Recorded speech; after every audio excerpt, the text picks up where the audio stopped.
Okay, looks like we have a good number of people already here. Some people are still trickling in, but we will go ahead and get started. So hello all, my name is Mimi Mudd, and I want to welcome you to our third webinar of the 2023 Spring Family Webinar Series. Tonight, I'm joined by my colleagues, Sarah Stratton, Melanie Osborne, Amy Solzer, and Courtney Couchard, representing study abroad programs from their respective academic divisions. We are excited that you've chosen to join us for tonight's conversation about study abroad. Some information before we get started. First, we want to make sure you know how to submit questions during the webinar. You will notice that we have given you the ability to ask questions via the Q&A feature. Our professional staff with student transitions and family programs are helping field these questions. To make sure you know how to use the Q&A feature, please share the city from which you're watching, and we'll name a few of them on air in a little bit. Second, we will be showing a PowerPoint created by our panelists during tonight's webinar. However, if you prefer to download this PowerPoint and follow along on your own, please use the link just shared in the chat. As a note, in the chat feature, we'll be sharing links and email addresses throughout the entirety of this webinar. Third, this webinar is being recorded live, so next week it will be uploaded to the families.woostel.edu website. In a moment, we'll hear from our panelists about study abroad.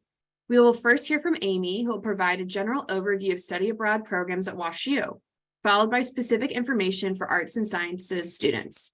Then Melanie will share about McKelvey School of Engineering programs, followed by Sarah, who will discuss Olin School of Business programs, and then Courtney's going to be finishing things up with an overview of Sam Fox programs.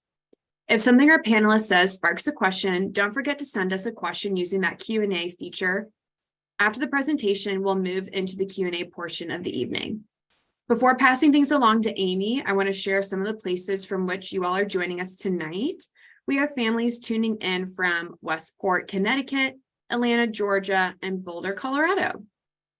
Now, since I know you all want to hear more about study abroad, I'm going to turn it over to Amy. Thank you so much, Mimi. We are really excited to be here tonight to talk about study abroad because it is what we love, it is what we do, and it is what we want your students to do when they come to Washington University. So thank you so much for the opportunity. If we could go to the first slide, please. So we wanted to start with sort of a general framing of what study abroad at Washington University is. And I'm going to focus on the things that are common across all of the academic divisions. In every case, it's going to be tied to the student's academic program. We really feel that it's important to get that extra dimension and that extra depth, and really dig into an area that the student already has some grounding in. It's intended to complement and enhance on-campus studies, again, providing a new cultural perspective, a different angle on material that is already at least somewhat familiar and part of your students' academic experience. And then it's intended to keep students on track for a timely graduation. We know how important this is to you as families, to your students, that study abroad be an integrated piece and an integrated part of their experience, not something that's going to set them back. So that is all an important backdrop for what we're going to present. I think another thing that is useful for me to mention is that as we are working our way through these presentations, and each of us is presenting our own school's material, you're going to see a lot of overlap. And that is because we do tend to be in alignment in a lot of places, even though each school does have its own particular angle on study abroad, its own particular set of programs. We try and stay aligned in the places where it makes sense for us to do so. So repetition in this case is reinforcement often of things that are common across all of us. And then the final thing I want to talk about is a very easy starting point for your student or for you if you're curious about how to learn a little bit more about the study abroad opportunities available to Washington University undergraduate students. All of us have our have an access point to our study abroad opportunities through this shared global opportunities website. So that is an easy place where you can have one-stop shopping, go explore, direct your students, and they can navigate from there. So now I'd like to speak a little bit about study abroad in the College of Arts and Sciences. So because we are not only a very large, but an extremely diverse academic unit, just given that we are covering everything from African and African American studies to physics to environmental studies to global studies. We offer a very broad range of programs because we need to in order to accommodate the academic needs for all of our students. We offer over 100 programs in over 50 countries. Not all of these are going to be suitable for every single student because again, they're intended to really focus in on certain subject areas, but there is a very broad portfolio of programs. A student can study abroad in the fall semester, spring semester, summer, or the academic year, depending on what works best for their own personal academic journey through Washington University. And probably roughly 40% of students study abroad in arts and sciences. We're hoping to see that number go up. We really recognize and appreciate the value that study abroad adds to a liberal arts education. But with roughly 40%, given our student population, we've got a great starting point. So a lot of families ask, Washington University is such a great institution. Why would you go someplace else? Why would you take a semester or a summer term out of your experience at Washington University to study abroad? And the answers are very clear, right? As I've already mentioned before, we really want to enhance the learning that you're already doing on campus. And each of our academic departments has pre-approved a certain set of programs that they feel do that particularly well for their discipline. A lot of our study abroad programs offer added value through the opportunity to do research, to volunteer, to intern. And so that in turn can provide a very kind of experiential and practical aspect of a student study abroad experience that takes it beyond the academic. And then obviously in the global society in which we currently live and work, building personal and professional skills through that international engagement can be really key to future success, as well as personal growth and development. So we really try and help students understand the value of the intercultural learning and how they can translate that back into whatever they do next. And then obviously there's the novelty. I mean, St. Louis is a wonderful place. Washington University is a wonderful institution, but the opportunity to spend a semester in Ghana or in New Zealand or in Santiago de Chile can really bring something new and a new perspective to a student's life and their future studies. So it's always lovely to break out of the bubble a little bit and get a different experience and then bring that back into the rest of your experience at WashU. So the requirements for study abroad, again, are going to be fairly consistent across all of us. So if you hear them come up again, don't be surprised. We all have minimum GPAs because we really need our students to be successful and well-grounded in their academic experience at WashU before they take on the challenge of a new experience abroad. Any major or minor can study abroad. There are opportunities for all, even pre-med students, pre-law students, and others who sometimes feel that their schedule is so constrained that they might not be able to fit it in. And this also feeds into the idea that there's a good deal of flexibility in terms of timing. We have a lot of students who choose to study abroad in the summer after their first year, after their second year, or into junior year, or even their final year of enrollment at the university, depending on where it makes the most sense, both in terms of their scheduling and their academic development. Some programs do have additional requirements beyond the basic 3.0. There might be language prerequisites for some, there may be higher GPA requirements for others, but we try and be very transparent about what those additional requirements are, so a student knows as they're starting to look at program options, whether they're going to meet those eligibility requirements or not. And then obviously we want to send students abroad who are in good standing with us. So on the student conduct side, on the academic side, again, just to make sure that they're really ready to take full advantage of the opportunities that their semester or summer abroad offers them.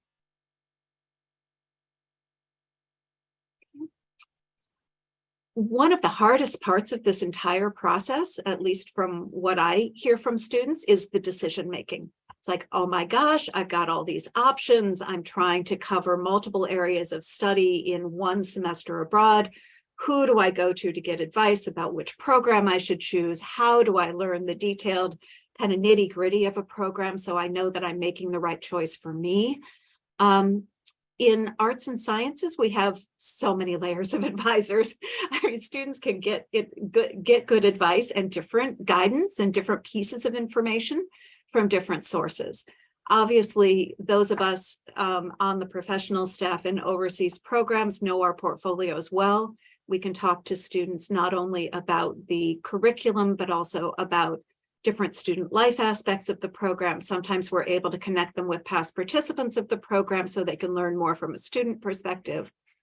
We have peer advisors who are returned study abroad students who have been hired by our office to, again, help us with programming and student outreach and contact.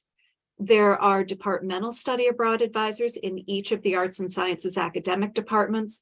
Those are the people who can really clarify what sort of credit a student can earn in a particular major or minor from study abroad, and perhaps the best places to do that. And then finally, we've got a cohort of study abroad ambassadors who are returned study abroad students who are volunteering to serve as resources for students who are considering their options. So lots of different ways that students can get information and guidance. All of the different types of advisors are captured on the overseas programs website for easy access.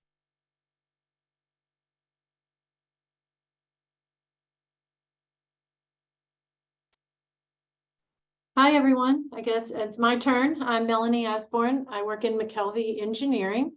And as Amy said, the reasons to go abroad are academic expanding, experience expanding, life expanding, and that's something we all have in common.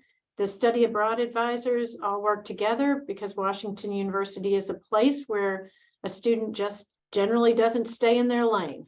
They have their prime major in one school and then a second major or minor in another school. So we work together a lot to help students get abroad in the kind of program that can blend their interest. I will say a little bit more about McKelvey Engineering. Engineering students can study abroad. That's the first thing to know. The programs and our program locations really vary, but there is a program for really every major. Students are earning credit toward their degree programs, and summer is also a great time to study abroad. This is a list of the engineering locations where students can study abroad.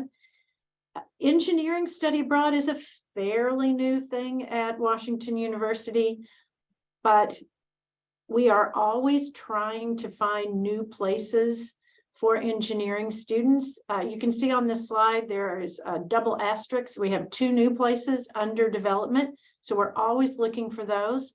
Other places are, again, where our colleagues are sending students abroad. And in those places, students can often take classes for their second major and minor. All the instruction is in English. We do have students who will sometimes go abroad with arts and sciences for language if they have a second major or minor, but the locations on this slide, the instruction is in English. I just want to reiterate for engineering students who are wary of leaving because of the sequential nature of engineering study for their majors. Summer is a great time to study abroad, especially after first and second year, when maybe those internships are not as prevalent. and they have a little more time in their schedule to pick up humanities and social science credits. In fact, we have started a summer in London program that is great for students after first year. They can go to London for 4 weeks. They take differential equations, a class required for every one of our majors except computer science, and spend 5 weekends exploring London and the rest of the time in class. We also do have a program that's faculty-led, and that is from the Energy, Environmental, and Chemical Engineering Department, and any engineering student, and actually any student, can go on that program and earn credit. Amy kind of covered some of these things, but I think we definitely want to reiterate, in addition to those GPA requirements, we are looking for students who are in good standing at the university. That means that a student has to be enrolled in the semester prior to going abroad, and they also have to have completed a full semester of credit. So those things are very important. For engineering, the students have to meet with me or with Andrew Swafford. He's the other study abroad person. Engineering has a database where we keep courses that are pre-approved by our faculty in the departments. Again, engineering coursework is so very sequential. The students have to know in advance that when they go abroad, those credits are going to be approved. Amy mentioned that there are different advisors that students can talk to, student ambassadors. And then in engineering, we connect students who are interested in study abroad with some of our students who have gone abroad before to kind of get the lay of the land.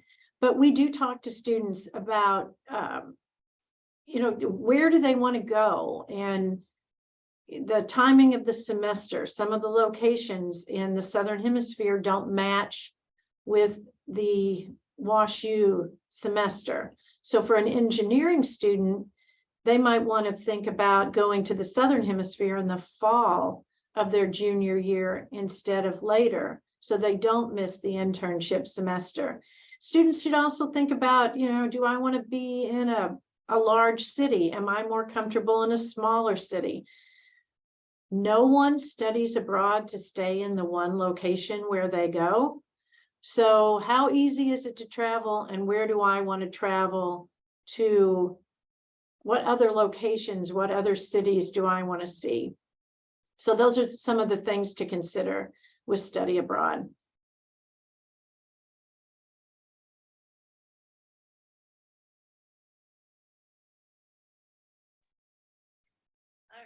Thank you, Melanie. Hello, everyone. My name is Sarah Stratton, and I work with Olin Global Programs at the Olin Business School. I'm excited to talk to you all today about our offerings that we have, and also, again, reiterate some of the things that my colleagues have already said. So here we go. So why study abroad? This has been hit on a few different times. But again, I just want to speak to it coming from the perspective of business, right? Being equipped to understand and adapt in an interdependent world. I think we realized that over the last few years during the lockdowns and being all online, is that we are connecting more with people all over the world at a faster pace. And so this really does help students gain that skill set. It also adds value to the BSBA degree. The BSBA degree is the degree that business students receive. We currently have a new global mindset requirement that started with the class of 2025. One way in which students can fulfill this global mindset requirement that they have to do in order to graduate is to do a study abroad program or go on have a global experience during their time at Olin. It also provides students with some great talking points for their behavioral interviews, right? We understand, especially coming from the business school, students want to have those internships. They want to leave college with their job lined up, with their future secured. And definitely having this abroad experience really helps them speak about those unspoken skills during their behavioral interviews. It helps them, to be able to face ambiguity, to become more independent, to become more flexible, and to be able to work across multicultural groups. We definitely try and stress that within the business school, but as well, if a student is going to Copenhagen for a semester, they are going to be in a group in one of their classes with students from all over Europe and Asia. So really that multicultural group is what they're going to be experiencing while they are abroad. And as Melanie mentioned, we understand one of the main reasons students want to go abroad, and probably the one thing they're thinking of is that they want to go abroad, they want to travel, they want to have fun, and they want to meet new people. We just want to help them understand the other benefits that are coming from their time abroad as well.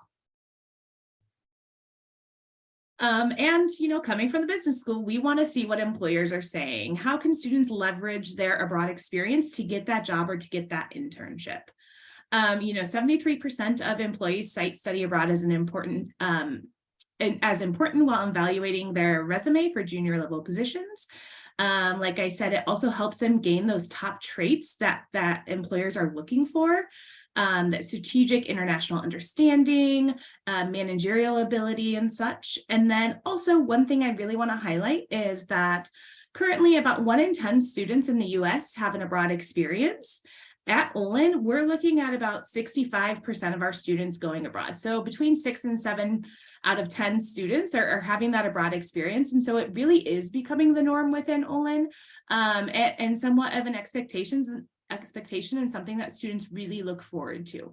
So, we want to continue to improve that number, and we would love to be able to boast that, 9 out of 10 students in Olin have an abroad experience. So a lot of the myths and barriers or myths that have been talked about a little bit already, but I do want to just hit on them again. This is what we really stress to students when they are considering an abroad experience. Some may say it's too expensive. At WashU, all students who go abroad continue to pay WashU tuition. So we have what's called homeschool tuition, meaning that any financial aid or scholarship that students are receiving, they will still be able to use and put towards their semester there abroad. So they're not going to be losing any of that.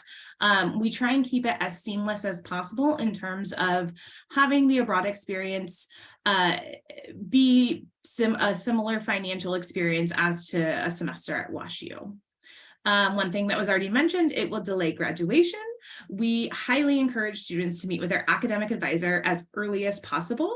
The good thing about the Olin Business School is that there are 3 of us that work specifically with global programming, but we also sit in the same office as the academic advisors and serve as academic advisors in the business school. So all of our academic advisors really understand how to help students prepare and plan for an abroad experience. So this really helps students have that, be able to spend at least 1 semester abroad. A lot of our students do want to go abroad multiple times, and they're still able to graduate on time or even early if that's what they prefer. Some might say I don't speak a foreign language. As mentioned, most of our programs are in English, so no matter where they happen.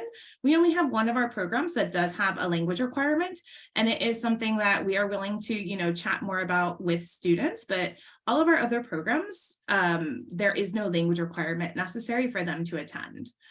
And then also, I want to have a summer internship. We understand that internships are important, and getting that experiential learning on the job is also very important. So most of our programs do end by June 1st. There are going to be a couple that go a little bit later. And so what we really encourage students to think about is location and also their plans. If, currently, I think the most popular time for students to go abroad or have an abroad semester is spring of their junior year. However, if they are very concerned about being back in time by that June 1st, start date for their internship, students can think about going as early as spring of their sophomore year. So really there's ways to get around that so that when they do have their big internship in that junior summer, they're not concerned about not being back on time. We also have short-term programs available. Those will take place, during the summer, during the semester, or over in between semesters in January as well. So many opportunities for students to go abroad and still have their summer internships. And then I just want to show you a little bit of where our programs are located. We have around 18 different semester programs that students can participate in. And then we also have short-term programs that do take part either in May, over the summer, and we are just starting new January term programs. So they have a couple weeks, there are a couple weeks in between the 1st of January and the start of the semester. And that's really when we're looking to see if we can kind of work out some 10-day tracks for students to do to get that global experience and still maintain their semester studies. Like I mentioned, we do have our new global mindset degree requirement that started with the class of 2025. And there are a number of ways in which students can fulfill.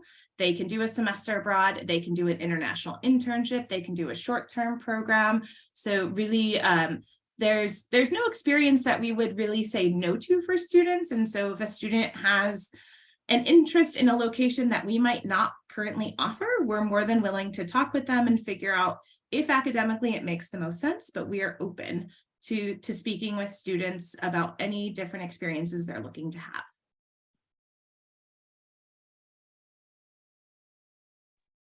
Hi, everyone. My name is Courtney Couchard. I am the Special Programs Manager at the Sam Fox School, and I coordinate all of our study abroad programs for undergraduates and graduate students. Next slide.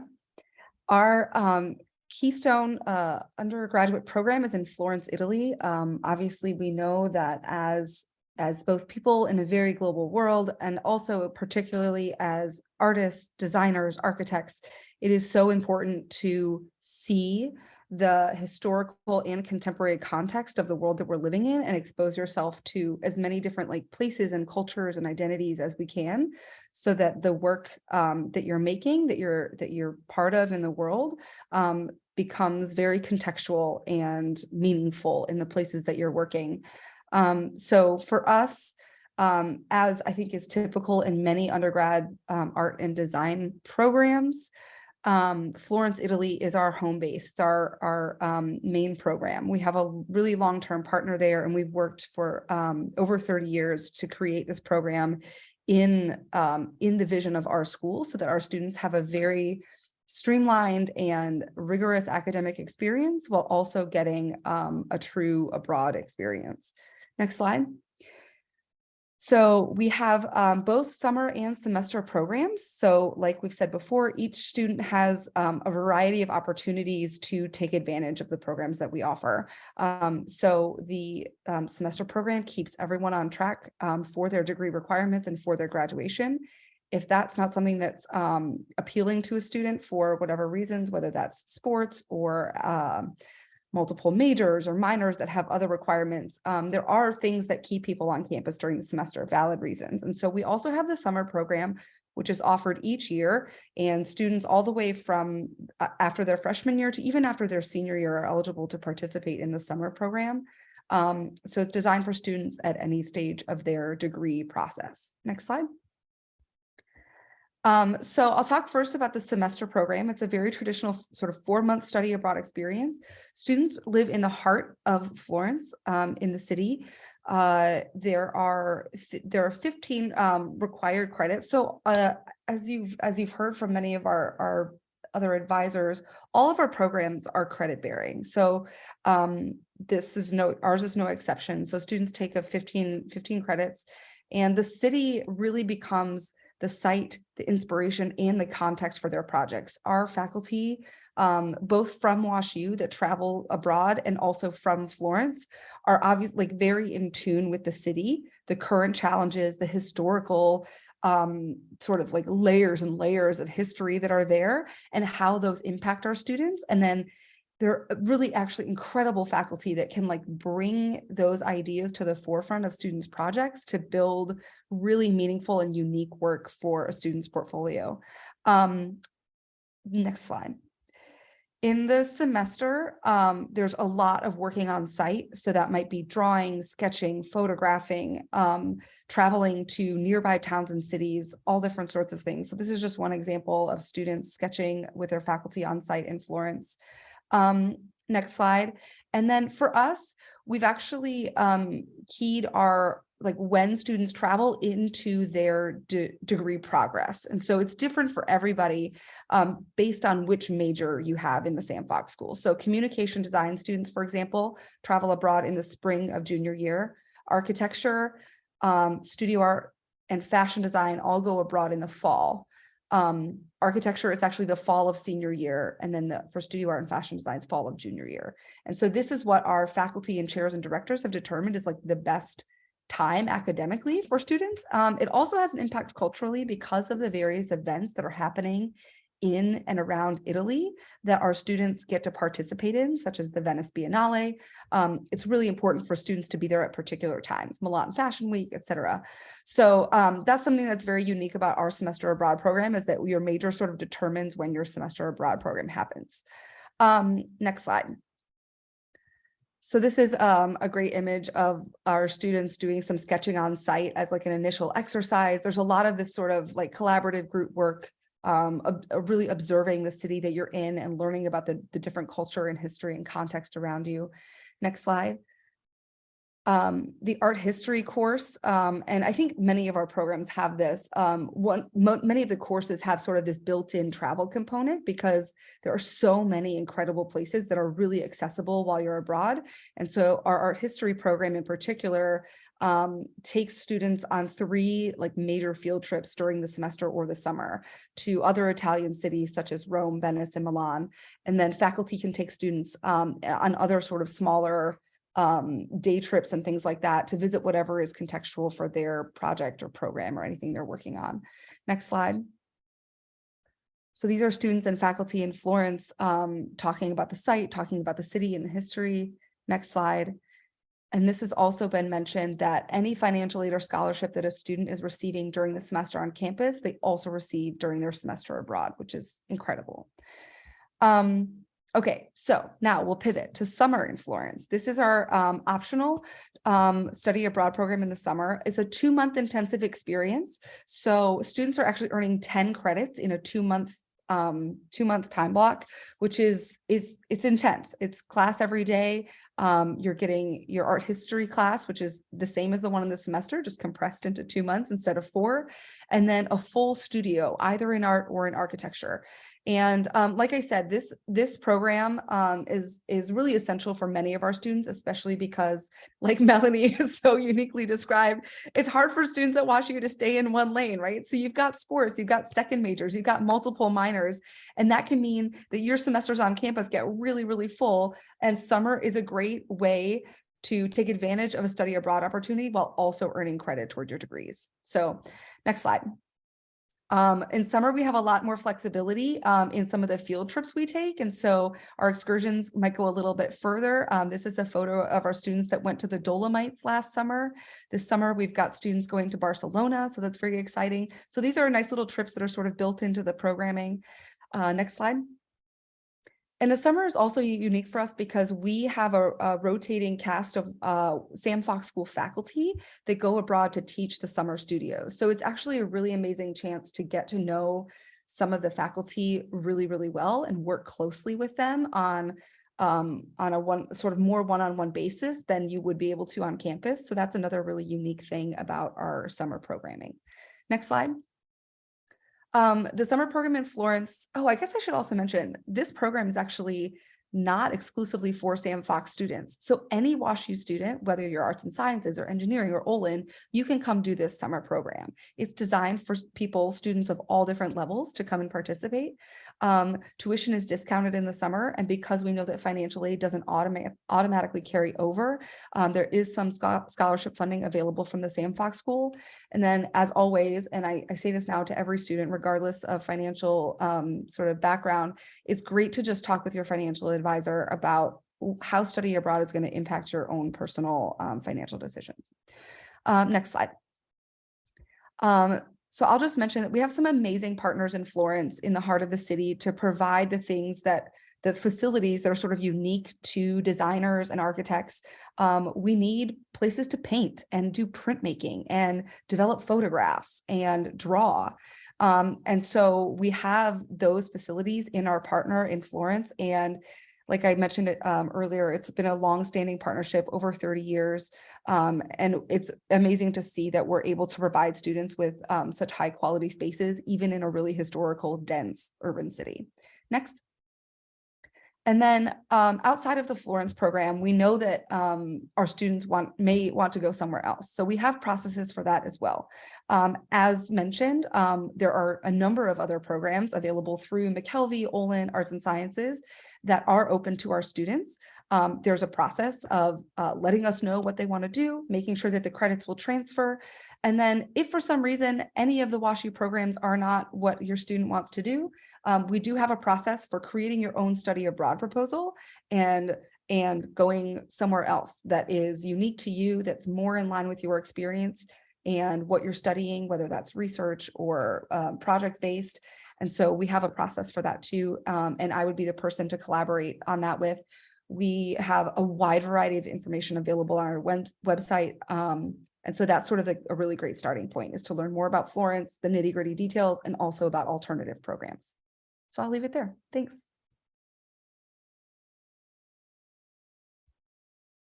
Okay, thank you all panelists for sharing that information. I have a question to kind of kick off the Q&A portion of tonight that I know many families are probably wondering, and each of you can take turns kind of answering, or just a few of you kind of cover it, however you prefer. So what support do study abroad programs provide in setting up housing? So it's going to depend very much on the program the student chooses. In some cases, housing is completely within the purview of what the program provides. Sometimes it will be a standard option like a homestay. Sometimes there will be a set of options that students can choose from. But there are other times where students are responsible for their own housing. So that information should be included in the profile of the program on the Global Opportunities website. So if a student knows that they have a strong preference for one or another, or a family has a strong preference for one or another, they can use that as one criteria for evaluating program options.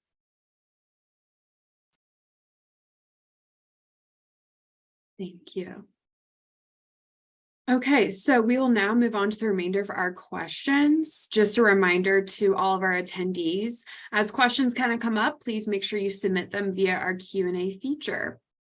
So our first question is, do all classes that a student takes abroad count for credit at WashU, or does it depend?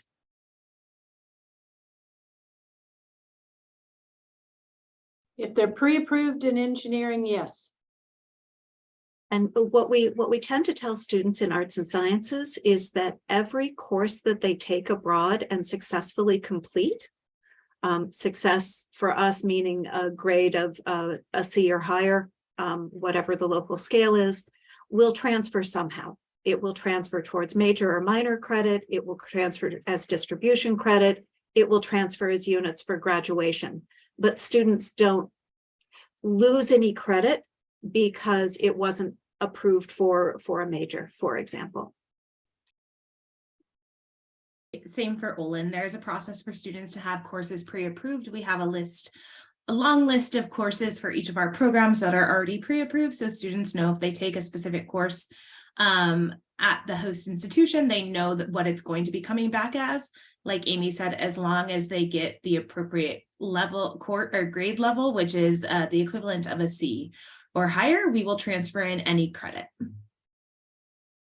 Yeah, and the same for Sam Fox. All of the courses in our Florence program are pre-approved. Starting as early as freshman year, I have info sessions in the school where students can come and learn about all the details of which classes are available and what they take. So yeah. Wonderful. So now we have a question that's specific to pre-med. We know earlier you said pre-med students can definitely study abroad. Are there any specific programs that you recommend for pre-med students or steps that they should take? Mm-hmm.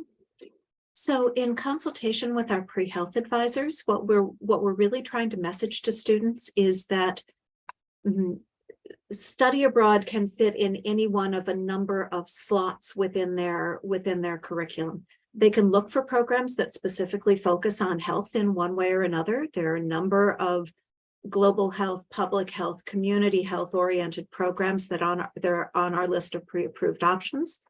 They can study abroad through their major because pre-med isn't a major, so they have to have a major in addition to their pre-health interests, so they can really do a deep dive in study abroad for their major and take care of some credits that they need there. Or they can use study abroad to build a skill that they feel is going to be really important for them in the future. A number of our pre-health students choose to do foreign language study because they really want that skill set going into their future medical education so they can expand the potential populations that they serve. So again, there can sometimes be overlap among the categories, but those really can be the three lanes. If a student is really looking for something with a health orientation, we do have, as part of the Global Opportunities website, essentially a database and a search function that you can use to drill down either by location, by term, by major or other area of significant concentration like pre-health, and pull up a list of options that may or may not be exhaustive, but it can be a good starting point. Great, thank you. So if a student is going to study abroad for a semester, what kind of meal plan do you recommend they get for the semester they're on campus at WashU?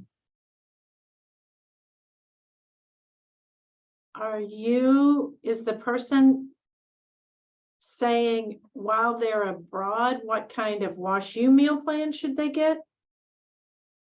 When they're on campus, so if they're only gonna be on campus for a semester that year. Oh,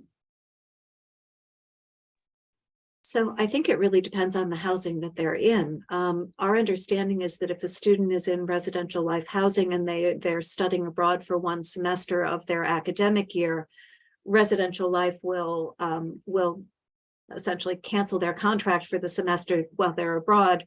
I would assume that the same cancellation applies to the meal plan. So really, you only need to focus on the meal plan that the student is going to need while they're on campus and trust that it'll be walked back for the semester when they're abroad. So what is the timeline for applying to a study abroad program? I'm sure that each program has its own deadline, but in general, how far in advance do you all recommend students should start thinking about applying for programs? Yeah, so I can speak first.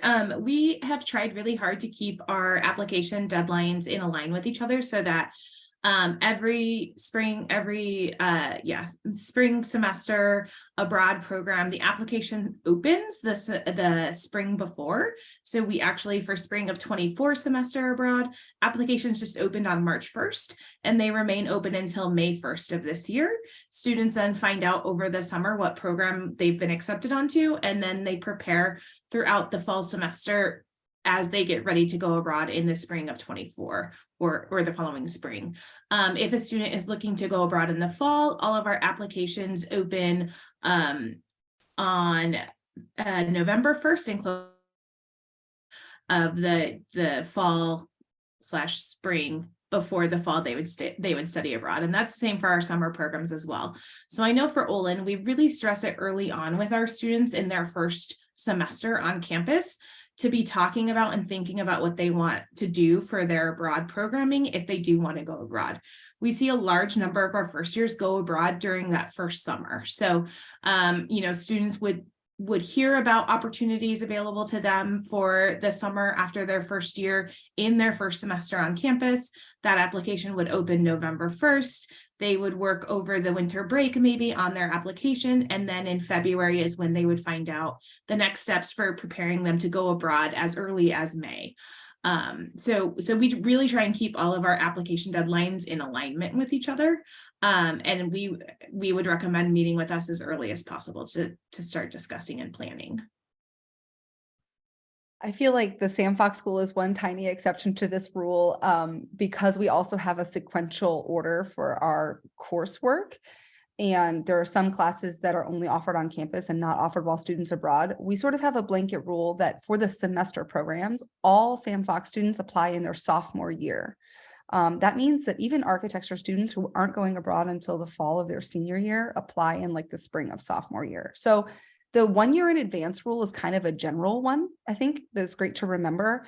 And then the architecture students, I will find you and remind you that you need to apply in your sophomore year. So don't worry, I've got my bullhorn. I'm letting you know from the moment I see you in your first semester on campus. I'm reminding you of that process. But yeah, Sarah's right, saying that start thinking about it as soon as you get here, especially if you might have a program with language requirements. For example, the Sam Fox study abroad programs in Florence have an Italian language requirement for the summer, for the semester. So you have to take Italian 1 before you go. And it's easy to do that on campus. You can slot it into your schedule anytime before you study abroad.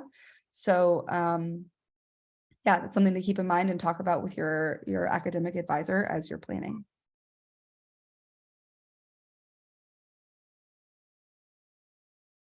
So some follow-up questions to that. Do you all know whether it is common for students to apply to more than one program? It depends.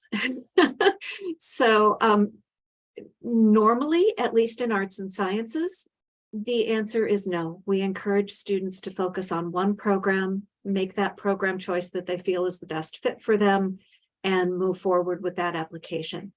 If the advisor responsible for that program has any reason to be concerned that there might be capacity limits or there are limitations on the academic department that the student would really need to take coursework in, or there's other weirdness going on in that particular semester, generally they will let students know ahead of time, and if necessary, encourage a backup plan, whether that is actually submitting a second application or just having in the back of their mind what they would choose if their first choice weren't available. Yeah, Olin is very similar to that. The system that we use for applications will only allow a student to open one application per term. So they wouldn't even be able to apply for a program through Olin and then also have an application through arts and sciences. So students really have to decide, what their top priority is, especially if they do have a prime major in Olin and a second major in arts and sciences or engineering. They need to be thinking through what their prime goal is for going abroad and what program or set of programs they want to be applying to. In terms of Olin, we do have a little bit more limited space on a lot of our programs than maybe arts and sciences does or engineering does. But we will work with students to ensure that they are placed on a program. It might not be their first choice, but as long as students meet the requirements for going abroad, which is, that 3.0 GPA, good academic standing on campus, have, strong reasonings for wanting to go abroad, we want to make sure that students have that opportunity. So yeah, we also encourage students to have their main choice, the one that they're applying to, but then also have thought of other programs in the back of their head so that they are able to pivot to a different program if need be.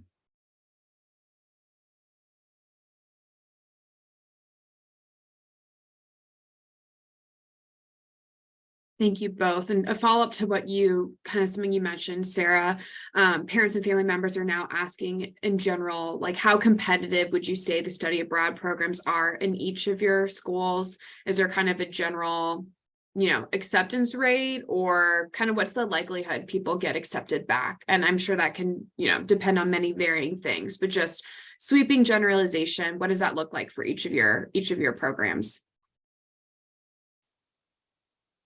So I think I can say for arts and sciences that it is definitely more likely than not that a student will be accepted to a program, as a broad generalization.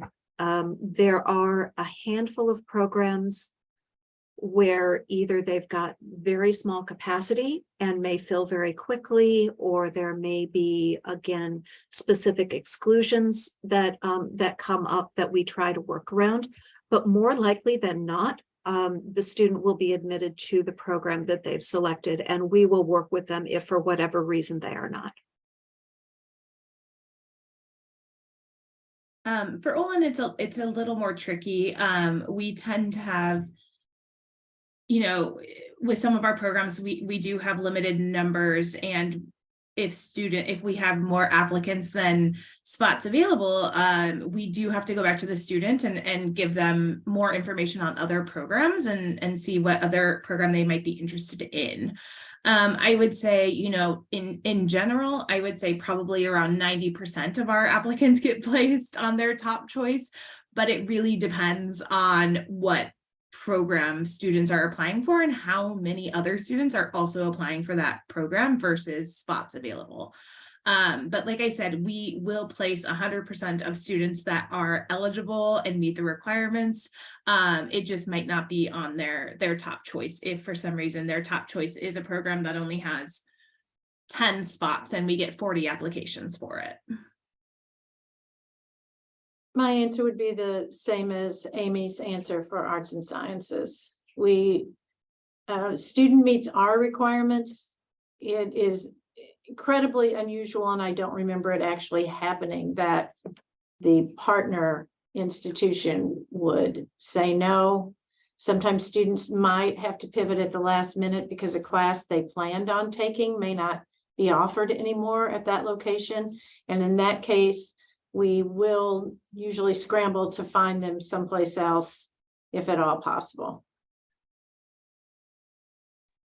Yeah, and the Sam Fox School is similar. Most of the time, the students that want to go abroad and are eligible are able to go abroad. The one exception is the summer program that does have capacity. And so we have a rolling admissions cycle where if the program fills up before the deadline, then we may have to turn students away because we're at capacity.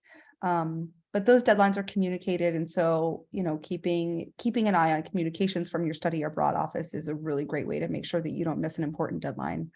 Yeah. Thank you all. So the next question is, do you all have advice on which summer is best for a student to study abroad, if there is one? I think it depends very much on the student. So as I know that a couple of us have said, the summer after first year can be a lovely time to study abroad because often students aren't as competitive as they will be later for the other kinds of opportunities that they might be looking for summer. It's also a time when often they're still exploring and there's a lot more flexibility in summer program choices that allows for that additional exploration, or at least that's the case in arts and sciences. But I have seen students study abroad after each of their, well, not the same students study abroad after each of their summers, although it could happen.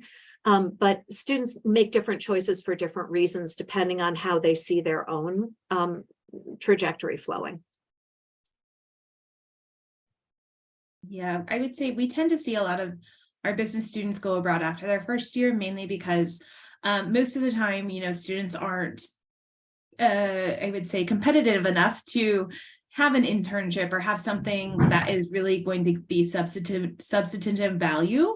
And so being able to go abroad, having that experience, maybe there's a consulting project that you do during your abroad program that then helps you when you are looking for an internship after your sophomore year and you're able to speak about it.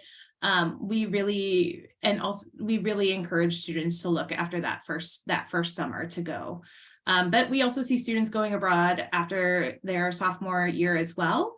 I would say we don't tend to see a lot of students go abroad summer of junior year. That tends to be when most of our students have their big internship. So, first summer really gives them that opportunity to explore, to see, is this something that I can see myself doing for 16 weeks for a semester, and giving them that first taste of it to see if it is something they want to do before just diving in for a whole semester. In the Sam Fox School, I would say if you're talking only about summer programs, it's most popular after sophomore and junior year. That's when probably most of our students, the Sam Fox students, choose the Sam Fox summer program.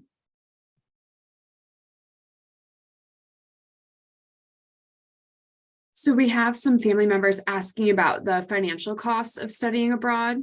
What advice can you offer for financially planning for a study abroad program and the additional costs involved other than tuition? Know your program, right? I think we all try and publish budget sheets as part of the information on the Global Opportunities website, just to give students and families a heads up on what the anticipated costs are beyond tuition. Airfare and things can be incredibly variable, but one thing that I strongly encourage students to think about, and I just did an information session on this not too long ago, which was financial planning for study abroad, is not only think about what the known costs are, but think about what those known costs include.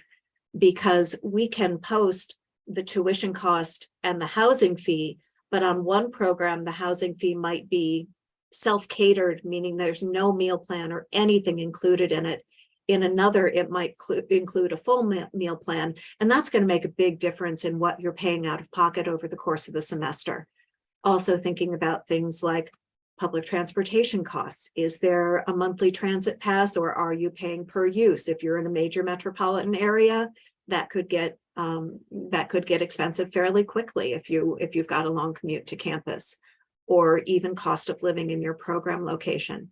So really digging into the costs, both the knowns and the anticipateds, and kind of doing the math to see where your particular students' finances place them vis-a-vis those costs. I would just add, no one studies abroad and stays only in the place where they're studying. Traveling is essential to students. I've had students say, if you're studying in Dublin, email to ask me something and say, oh, I met my ArtSci friend in Italy last weekend. And so keep that in mind. That's really important. We had one clever student who told us on another webinar, oh, I picked Dublin particularly because it is the headquarters of Ryanair. So it's the cheapest way to get around Europe. So consider how much traveling your student might want to do, in addition to the things that Amy brought up. Well, and the other thing I would add is that there are a number of programs that include some excursions, like Courtney mentioned, in their programming. And that is a very easy way for students to get travel opportunities without extra costs. I'll also note that especially for families on any kind of financial aid or scholarship, going in the semester is generally much more financially viable for those families than choosing an optional summer or like mid-semester short program. Those summer programs are optional, and because financial aid doesn't automatically carry over to them, it can be much more sort of financially advantageous to go in the semester. So planning ahead so that you can do that and still have like a really positive and good experience is sometimes better than adding on another minor or something like that and like compromising your chances. It does just sort of take a minute of consideration of like, yeah, where you want to land personally on the side of like, can I add all of these things to my plate in 4 years? I mean, there are limitations to how many things you can do. And so we obviously as study abroad advisors feel that study abroad is one of those things that is like key to like personal and academic development. And it's like something that I'm sure we have all benefited from. And like, we're here hopefully going to help your student have that same transformative experience. So just knowing yourself and prioritizing what you feel is really going to enhance your 4 years as a WashU student, and taking the best avenue for you to like keep your stress low, keep your experiences positive, is a good way to think about that from the very beginning. Yeah, I would also add that there are many, many, many scholarships, external scholarships out there for study abroad. And so if it is something that, you know, your student is thinking about now as to a specific location or budget that they want to stick to, they can start doing research now on what some of those external scholarships are. So when it does come to their sophomore or junior year and they're prepping to go abroad for a semester, they already know the deadlines and dates and requirements for specific scholarships that they can apply to get that additional fund as well. So I would really recommend looking into that. And that's information that we also try and highlight on our Global Opportunities website, so that the student doesn't have to start from zero. I mean, every scholarship has its own set of criteria. the ones that we post may not be suitable for all programs and all students, but we do try and give them a starting point, and then we try and help them from there. Thank you all. So we're going to move to our last question for the evening, knowing that we're coming up on our time. Panelists, thank you each for the information you've shared tonight. Our last question is, what would you each say the most important benefit of studying abroad is?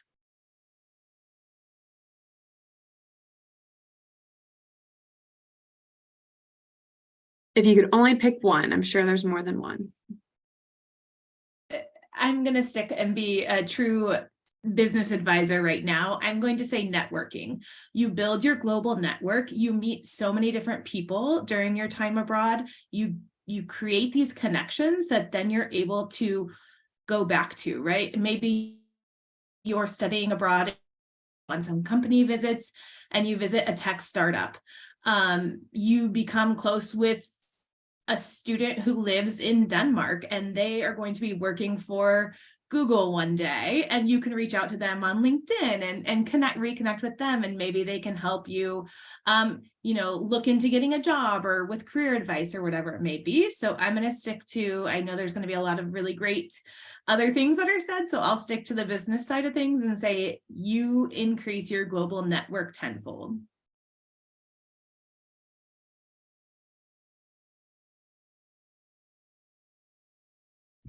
Yeah, it's so hard. There are so many wonderful, wonderful things about studying abroad, but I think building that confidence in yourself to like go out in the world as an independent person and face the challenges that come with living in a new place and having to sort of do things on your own, maybe for the first time, and figure out the ins and outs of a new culture. The level of confidence that you come back with after that experience is truly transformational and will help you in so many different ways throughout your life. Also, if we're sticking to an art and design perspective and architecture, seeing the places that you learn about in your art history class, in your architecture history class, in real life, and like standing there in like perhaps one of your favorite buildings in the world is like it's just an incredible feeling, and nothing can really replace that. So.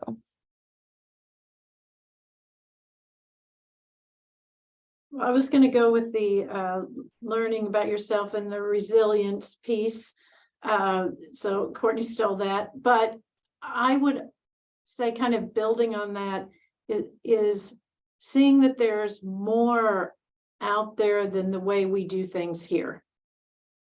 Even if it's computer science, is a particular computer science class is taught differently because of the culture and the society in which the class is being taught. Just how our perspective and your own perspective is not the only one. I don't know that I can add much to what my colleagues have said. I mean, I think all of it is extremely important.